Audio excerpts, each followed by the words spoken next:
বিসমিল্লাহির রহমানির রহিম।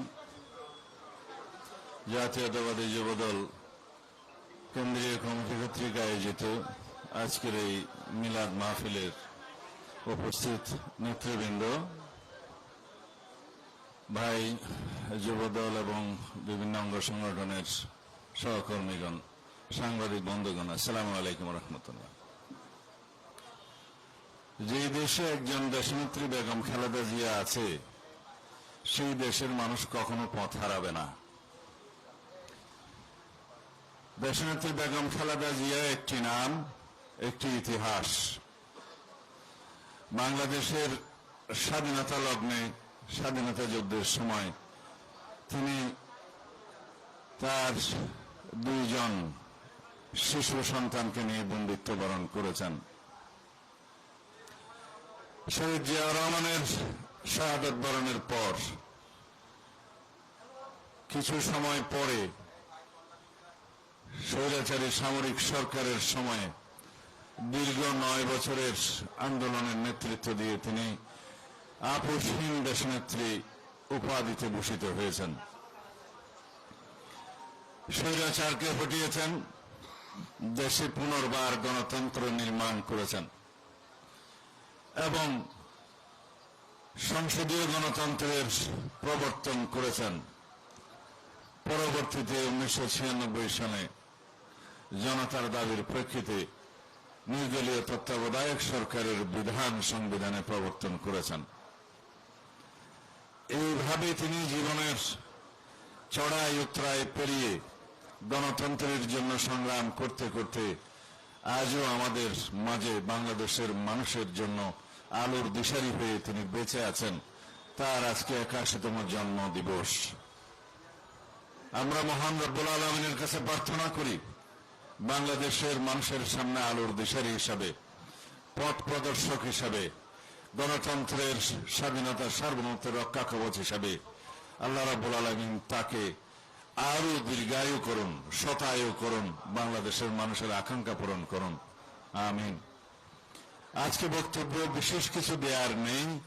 আমরা দেশনেত্রী বেগম খালেদা জিয়ার জন্ম দিবস উপলক্ষে সারা বাংলাদেশের মানুষের মতোই সবাই আমরা অত্যন্ত আনন্দিত, উচ্ছ্বসিত এবং রব্বুল আলামিনের দরবারে তার সুস্বাস্থ্য, দীর্ঘজীবন এবং উত্তরোত্তর মঙ্গল কামনা করে আমরা আজকে মিলাদ পরিচালনা করব, প্রার্থনা করব।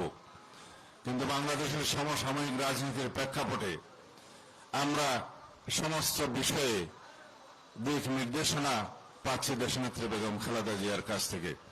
তিনি নির্দেশনা দিয়েছিলেন আলাপ আলোচনার মধ্য দিয়ে গণতন্ত্রের উত্তরণকে,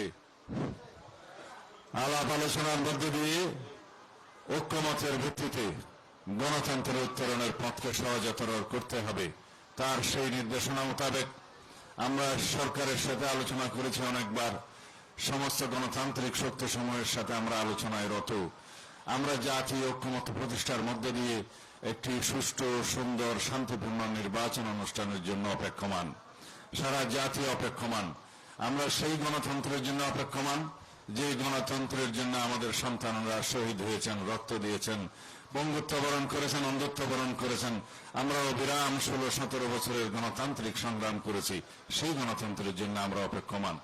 এই গণতন্ত্রকে যদি আমরা বিনির্মাণ করতে চাই, অত্যন্ত শক্তিশালী হিসেবে একটি গণতান্ত্রিক রাষ্ট্র নির্মাণ করতে চাই সাম্যের ভিত্তিতে, তাহলে এই গণতন্ত্রের জন্য আমাদেরকে জাতীয় ঐক্য বজায় রাখতে হবে।